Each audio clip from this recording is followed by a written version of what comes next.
Le sionisme laïque a eu le mérite d'avoir créé l'État d'Israël et on ne lui enlèvera jamais parce que je suis, tout en étant fils de rabbin, je suis convaincu que si les rabbins avaient dû créer l'État d'Israël, on serait encore en train de le rechercher. Mais aujourd'hui, on est conscient que de plus en plus d'Israéliens, y compris dans le pourtour de la bande de Gaza, que le conflit il n'est pas d'ordre territorial, il est d'ordre religieux. Et à partir du moment où on est religieux, on donne cette dimension, eh bien, il faut savoir qui on est. En direct sur l'île Mode. On a le plaisir de recevoir aujourd'hui Daniel Hay, que vous connaissez, analyste politique pour I24 News. Et shalom Daniel. Shalom Yohan. Alors, on a le plaisir de t'accueillir pour parler aujourd'hui de ton livre qui sort, Samedi Rouge, à les éditions de l'Archipel, en coopération avec I24 News. Et je vais commencer tout simplement par quelques lignes. Dans l'introduction, tu écris comme ça. À propos du 7 octobre, ce matin-là, je vais sentir le sol se dérober sous mes pieds. Pendant les 2 semaines suivantes, je suis paralysé par l'événement, incapable d'écrire la moindre ligne d'analyse ou de commentaire. Pourquoi tu n'écris pas, demande à ce moment-là Franck Meloul, le président de la chaîne I24 News. Parce que je n'ai pas de mots suffisamment forts pour décrire ce que je ressens. Parce que face à un événement aussi dramatique, il faut avoir l'humilité de reconnaître que l'on ne peut pas tout expliquer. Malgré ça, Daniel, on est 1 an après et tu as, oui, décidé d'écrire ce livre, Samedi Rouge, les témoignages de ce 7 octobre 2023. La question toute simple, pourquoi avoir décidé de faire ce livre? Ce qui était important pour moi et pourquoi j'ai accepté, parce que finalement, la maison d'édition est venue me voir à 2 reprises. Elle est venue une première fois, très vite, le 9 octobre, hein, le 9 ou le 10 octobre. On m'a dit: «Voilà, on te propose d'écrire un livre dans les 2 mois, publication très rapide, tout ce qui s'est passé le 7 octobre». Et moi, j'ai dit: «C'est absolument impossible. Je ne sais même pas où je suis», donc on était vraiment dans la semaine après, après les massacres. Comme je le disais, j'étais incapable d'écrire un seul mot et en plus, j'étais très sollicité, bien entendu, par mon travail, professionnel, en particulier à i24 News et donc c'était dans l'impossibilité et la maison d'édition est venue me redemander beaucoup plus tard, en novembre ou décembre, si j'étais prêt à écrire un livre pour le premier anniversaire du 7 octobre. Et là, j'ai dit oui, en demandant que ces livres ne soient pas, comme la maison d'édition le souhaitait, uniquement un livre de témoignages. C'est effectivement, on va dire, l'essentiel du livre, mais que l'on essaye de comprendre qu'est-ce qui s'est passé, comment on en est arrivé là, comment on a pu arriver au 7 octobre. Et donc, il y a une partie au début de contextualisation, au début du livre, et il y a les témoignages de multiples témoignages qui ont été recueillis, essentiellement par Jean-Charles Banoun, qui est le présentateur, du journal télévisé, du soir sur i24 News.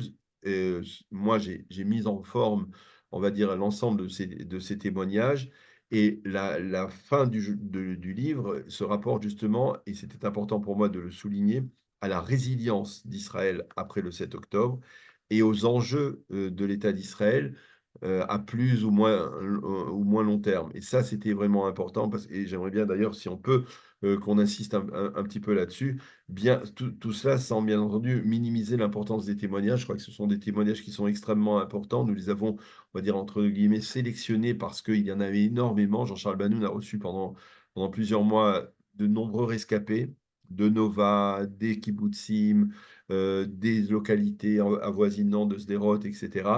Il a reçu, par exemple, aussi des soldats, des héros d'Israël, hein, des gens qui ont combattu, le 7 octobre et après, des rabbins de Zaka, tout cela, c'est dire nous avons essayé de donner la parole à tous, y compris, à des gens qui ont vécu, qui ont eu de la famille proche, parmi les otages qui ont été libérés. C'est très émouvant. Merci Daniel. Donc, on a 3 parties. Comme tu viens de l'expliquer, première partie, la contextualisation, les témoignages, et puis après, les enjeux, l'avenir pour Israël. Tu commences cet ouvrage avec 50 pages de contextualisation sur comment on arrive au 7 octobre. Pourquoi c'était tellement important d'expliquer l'avant 7 octobre à tes lecteurs? Ben, justement, parce que peut-être qu'effectivement, d'un côté, on a parlé de contextualisation par rapport aux Palestiniens, mais moi, c'était important pour moi de parler de contextualisation par rapport à Israël, c'est-à-dire de rendre compte, et je m'inspire beaucoup, je fais une comparaison dans ces pages avec ce qui s'est passé pendant la guerre de Kippour. La comparaison, elle est effarante, c'est-à-dire qu'on est véritablement dans une sorte de remake presque heure par heure ou jour par jour, puisque ça s'est passé le 6 octobre 73, la guerre de Kippour, exactement le même comportement de la part des services de renseignement militaires. Et je raconte que en septembre 2023, c'est-à-dire un mois avant le 7 octobre, pendant un mois, on a vu sur les télévisions, les médias israéliens, énormément de reportages sur ce qui s'était passé 50 ans auparavant. Comment on n'avait pas vu venir, on va dire, la menace des armées égyptiennes et syriennes, et en disant, et tous les généraux, hein, tous les spécialistes sécuritaires le disaient, une surprise de l'envergure de celle du 6 octobre 73 de l'armée égyptienne, c'est impossible de nos jours.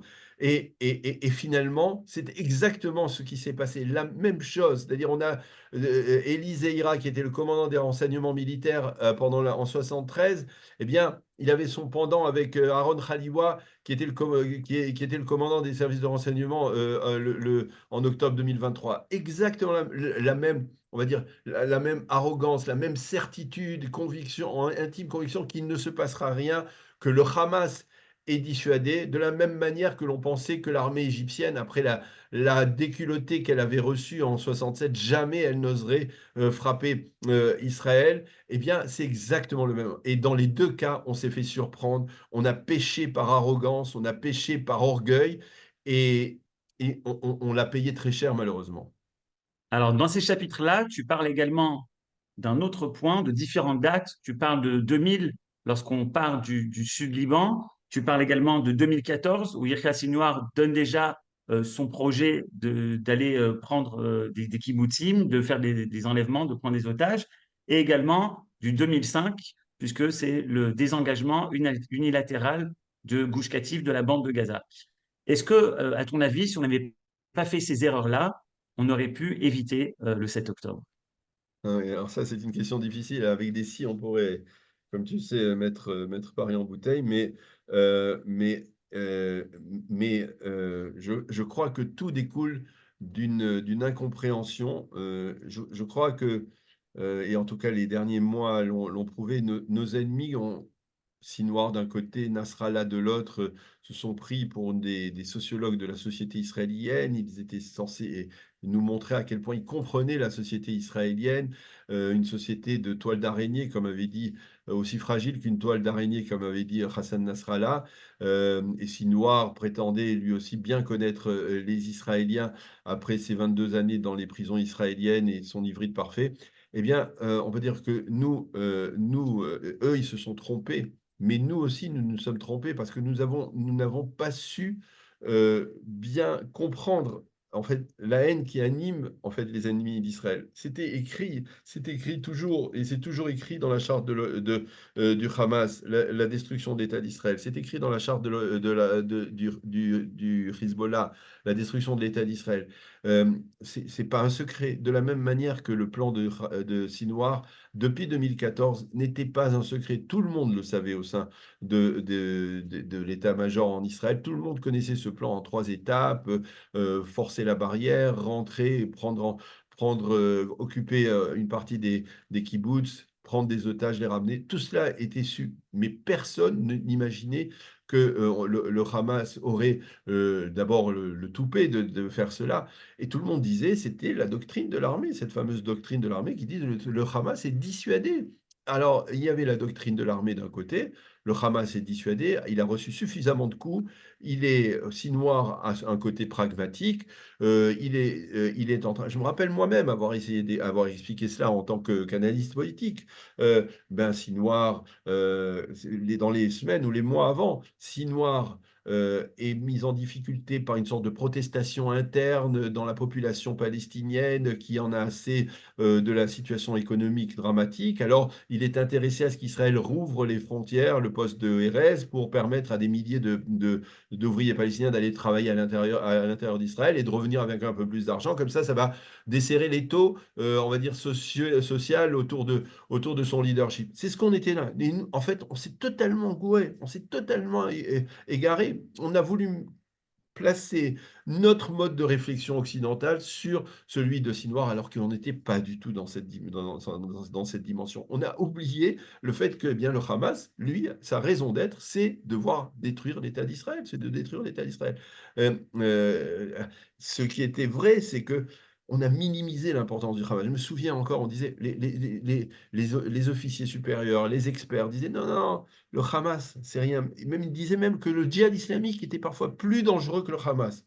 Que le Hamas, on pouvait le gérer. Mais le djihad islamique, c'était plus dangereux parce qu'il avait l'Iran derrière lui et qu'il avait peut-être plus de moyens comme le Hezbollah. Par contre, le Hezbollah, oui, on disait, oui, le Hezbollah, c'est un véritable danger pour Israël et il faut.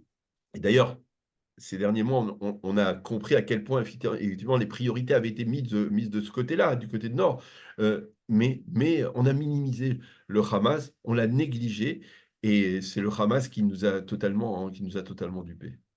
Les témoignages, beaucoup de témoignages poignants, que ce soit des soldats, que ce soit des rescapés des kibbutzim, que ce soit des volontaires de Zaka. Et je pense qu'il y a un témoignage qui est le plus fort, c'est celui que tu appelles La Lionne a retrouvé ses petits, en parlant d'Adas Calderon, puisque le 7 octobre, ses deux enfants, Sahar et Erez, sont pris en otage. Et je crois que pour toi, ça a été quelque chose de spécial, de rencontrer Alors, Adas Calderon. Adas Calderon, en fait, c'est elle qui est venue à I-24 à trois reprises au moins. La première fois, elle est venue alors que ses enfants étaient détenus par le Hamas.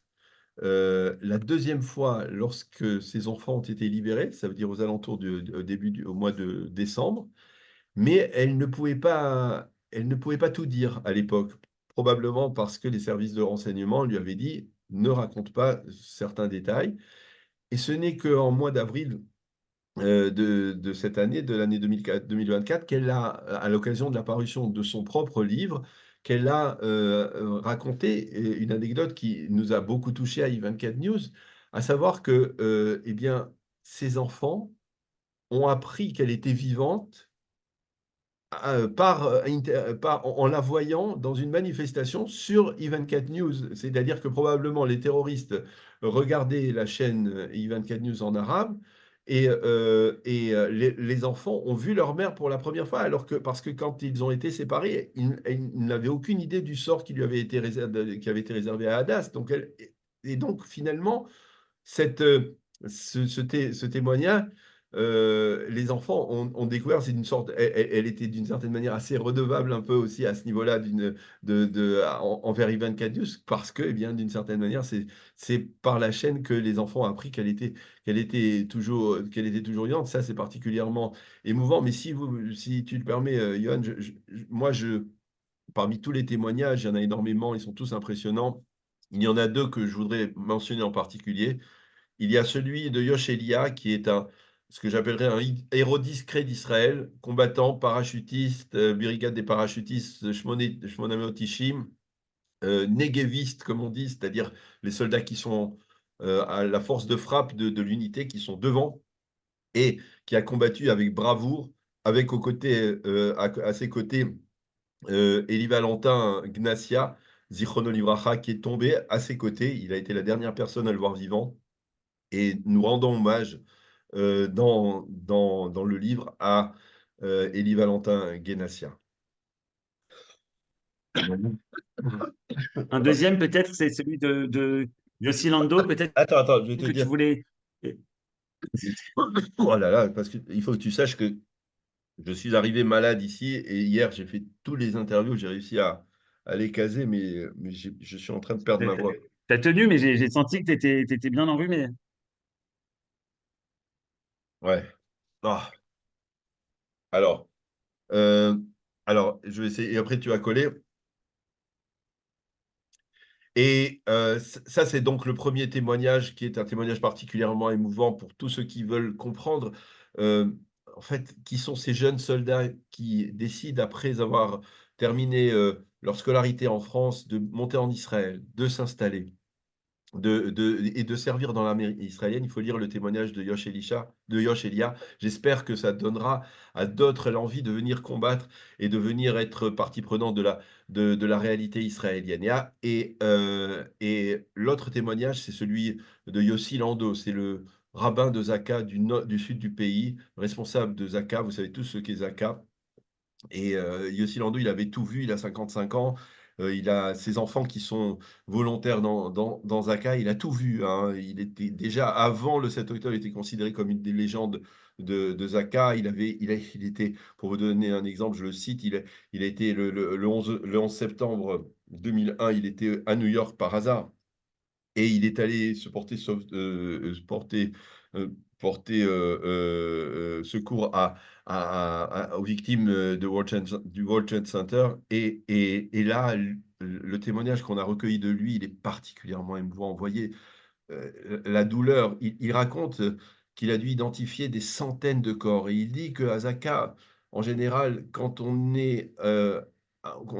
a un ou deux ou trois victimes à identifier, déjà, on est marqué par le traumatisme. Il a dit, on voyait sur son visage le traumatisme qui le marquait d'avoir eu à identifier tant et tant de corps. Dans la troisième et dernière partie de ton ouvrage, tu nous parles pas uniquement de ce traumatisme, de ces témoignages, tu parles de résilience, mais également peut-être du 7 octobre comme un élément déclencheur, peut-être une mutation dans la société israélienne ou dans le peuple juif de façon plus générale. Et cette interview est en partenariat avec le Mizrahi. Le Mizrahi, tu connais, qui développe les valeurs de la terre, de la Torah et du peuple. Est-ce que toi, tu vois des indications que cette société israélienne est en recherche d'une nouvelle identité, que ce 7 octobre va avoir des échos, peut-être que les gens vont se sentir plus proches de la terre, plus proches de la tradition juive? Oui, je le dis très clairement, il y a bien entendu de multiples enjeux après le 7 octobre. Il y a un enjeu sécuritaire qui est incontournable, qui va obliger l'armée israélienne, et déjà elle commence à le faire, à ne pas être seulement une armée de défense, de ne pas camper sur sa défensive, mais d'être une armée d'offensive.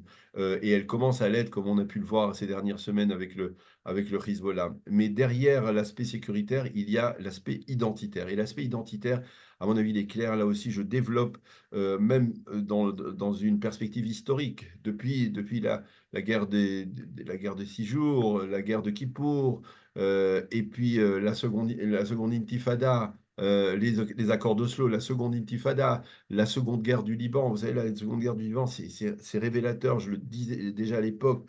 euh, elle a débuté avec Gilad Shalit dans le sud, qui a été kidnappé le 25 juin 2006. Et 3 semaines plus tard, les deux soldats réservistes, Eldad Regev et Ehud Golbasser, qui ont été kidnappés le long de la frontière, ils ont été kidnappés à l'intérieur du territoire israélien, des deux endroits d'où Israël s'était retiré unilatéralement. Et donc, là, à ce moment-là, il y a un réveil, en particulier, on va dire, dans une partie, on va dire, dans la gauche israélienne modérée, la gauche israélienne qui accepte de réfléchir et de se remettre en question. Je parle par exemple en particulier d'Ari Shavit, qui était un éditorialiste, du Haaretz, qui à cette époque dit, mais alors, on nous a accusés d'être des occupants. On s'est retiré unilatéralement du Sud-Liban en 2000, de la guerre de Gaza en 2005, et c'est de là que viennent le Hezbollah chiite et le Hamas sunnite, viennent nous attaquer à l'intérieur de notre territoire. Déjà à ce moment-là, et il dit, mais alors qu'est-ce que ça veut dire? Qui sommes-nous? Et il faut se poser cette question. Qui sommes-nous? Et cette question, elle a commencé à être posée à partir de là. Et je crois que le 7 octobre, elle a pris une nouvelle dimension parce que les terroristes du Hamas ne sont pas venus frapper des Israéliens. Ils sont venus frapper, ils sont allés frapper des Juifs. Et parmi les membres des kibbutzim, vous le savez, c'était des gens qui étaient particulièrement favorables au dialogue avec les Palestiniens, particulièrement favorables à des solutions de partage territoriaux, particulièrement favorable à la coexistence pacifique. C'est des gens qui amenaient des enfants malades de Gaza pour les faire soigner aux hôpitaux, dans les hôpitaux israéliens. Donc, ils sont allés frapper des Juifs de manière délibérée, parce que Juifs. Et à partir de ce moment-là, même dans ces milieux de la gauche israélienne ou du centre-gauche, on se dit, mais attendez, si c'est cela, ça veut dire que le conflit, il n'est pas territorial. Ça veut dire que le conflit, il a une dimension religieuse. Et ça, c'est quelque chose qui grondait, on va dire, au cours des dernières années et qui s'est révélé dans toute sa dureté, dans toute sa difficulté, mais qui également extrêmement important pour l'avenir de l'État d'Israël. À partir du moment où on comprend que on s'attaque que nos ennemis s'attaquent à nous en tant que juifs, s'attaquent à nous parce qu'ils ne veulent pas d'une présence juive sur sur cette terre qu'ils considèrent être une terre d'islam. Alors, à partir de ce moment-là, on comprend qu'on doit être beaucoup plus fort soi-même, on doit mieux se pénétrer d'une identité que l'on avait peut-être voulu mettre de côté. Et je le dis, les pères fondateurs d'Israël, Ben Gurion, les autres, lorsqu'ils ont créé l'État d'Israël, ils disaient, ils étaient convaincus qu'il forgeait un nouveau moule identitaire où on serait plus israélien que juif. On n'aurait plus besoin de porter le fardeau des mitzvot, d'être lié à tout ce folklore qui a permis de préserver l'identité juive en diaspora. Ils ont eu le mérite d'avoir créé l'État d'Israël. Le sionisme laïque a eu le mérite d'avoir créé l'État d'Israël et on ne lui enlèvera jamais parce que tout en étant fils de rabbin, je suis convaincu que si les rabbins avaient dû créer l'État d'Israël, on serait encore en train de le rechercher. Mais aujourd'hui, quelque part, à ce moment, aujourd'hui, on est dans une dimension où de plus en plus de gens, et ce n'est pas par hasard, ça se traduit politiquement par un glissement vers le centre, vers la droite, vers les mouvements religieux. Eh bien, aujourd'hui, on est conscient que de plus en plus d'Israéliens, y compris dans le pourtour de la bande de Gaza, que le conflit il n'est pas d'ordre territorial. Il ne pourra pas se régler par un compromis territorial. Il est d'ordre religieux. Et à partir du moment où on est religieux, on donne cette dimension, eh bien, il faut savoir qui on est. Il faut savoir pourquoi nous sommes ici, quel est le lien qui nous lie à la terre d'Israël, pourquoi cette terre est tant disputée, et si elle est en disputée, eh bien c'est quelque part qu'elle représente pour nous quelque chose d'important. Et le symbole, je le dis dans le livre, c'est peut-être symbolique et c'est peut-être anecdotique, mais c'est plus qu'anecdotique à mon avis. C'est que le 7 octobre, C'est lorsque, symptomatique peut-être. voilà, le 7 octobre, lorsque les soldats israéliens sont enfin arrivés dans les kibbutzim, et ils ont frappé aux portes des chambres blindées de ces kibbutznikim qui s'étaient retranchés pendant 7-8 heures. Ils ont dit, c'est Tsahal, ouvrez-nous. Et les kibbutznikim n'ont pas cru. Ils ont dit, non, non, c'est pas vrai, il y a tellement de terroristes. Vous êtes peut-être des terroristes. Vous...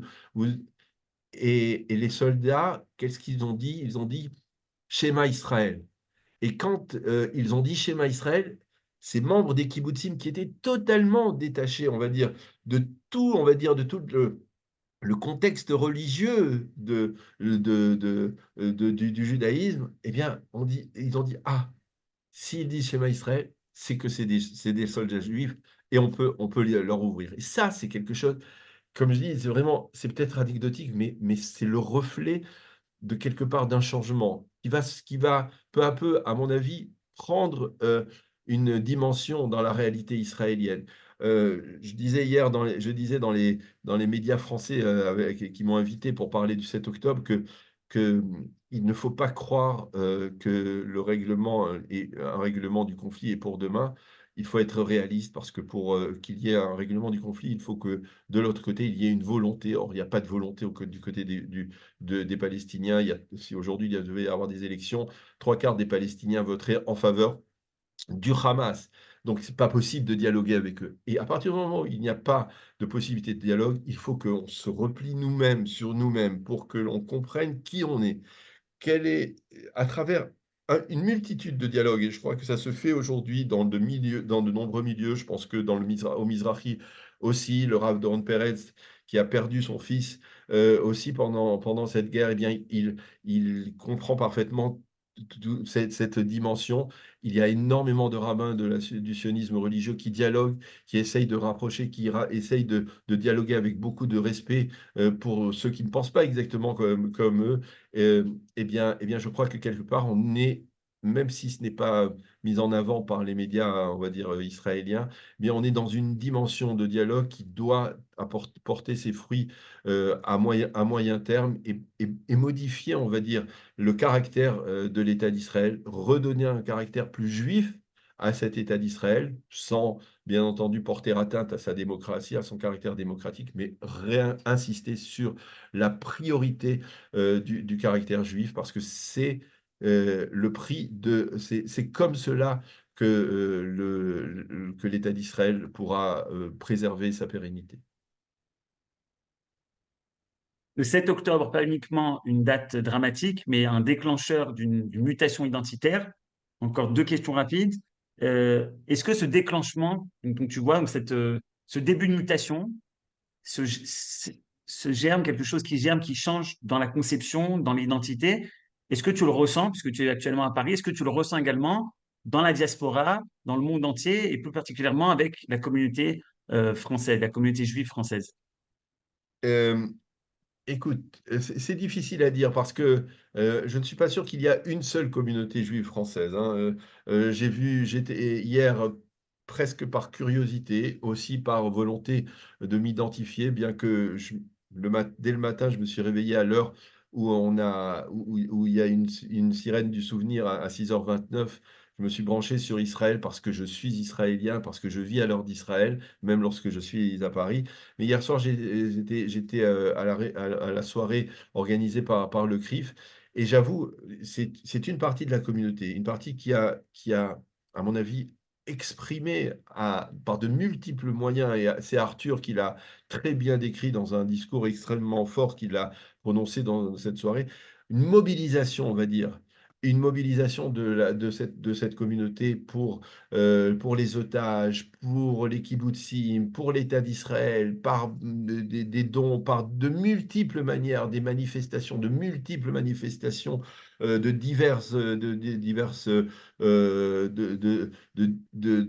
de divers horizons.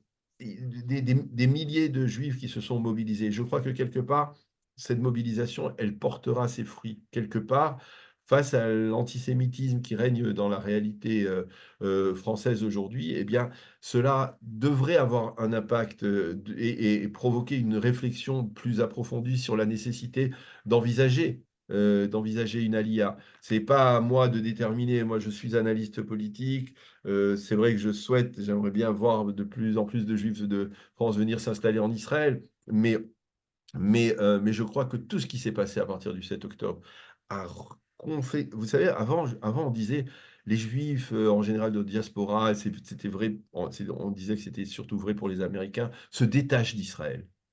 Or, le 7 octobre, les Juifs de diaspora se sont rapprochés d'Israël.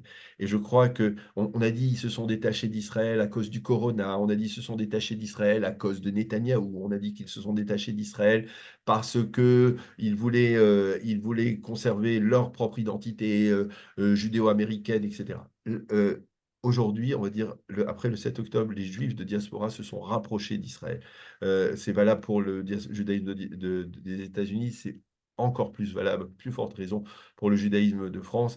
On est aujourd'hui plus dans la symbiose avec Israël, même si il y a bien entendu des fossés, peut-être une marge dans la perception de toute la réalité. Il y a une volonté de s'identifier par rapport à Israël. Elle est très courageuse lorsqu'elle est en diaspora parce que ça peut parfois créer énormément de problèmes et coûter, comme l'a dit Arthur hier, coûter cher à ceux qui s'engagent sur cette voie. Mais par ailleurs, il y a ce rapprochement. Et donc, je crois que effectivement, il faut œuvrer à consolider ce rapprochement, œuvrer à effectivement mieux présenter la réalité d'Israël et à quel point ce que nous vivons en Israël, eh bien, est quelque part exceptionnel en termes de période que l'on vit, quelque chose de totalement hors norme, de totalement d'exception. Je ne suis pas un rabbin pour dire est-ce que c'est le Mashiach qui arrive ou pas, mais je suis suffisamment israélien pour dire que la période que nous vivons, c'est une période que personne n'a vécue depuis quasiment la création de l'État d'Israël. Et c'est vrai que quand on Netanyahou dit parler de la guerre que nous menons comme une guerre de Tkouma, de renaissance, eh bien, l'idée, elle n'est pas mauvaise. Merci beaucoup, Daniel. Je vais m'enlever ma dernière question, puisque Ah, le dernier chapitre s'intitule La fierté retrouvée. Et j'ai l'impression que ces derniers jours, grâce aux actions de l'armée, cette fierté revient à nouveau dans l'État d'Israël. Merci. merci à toi, Johan. À bientôt. Merci d'avoir visionné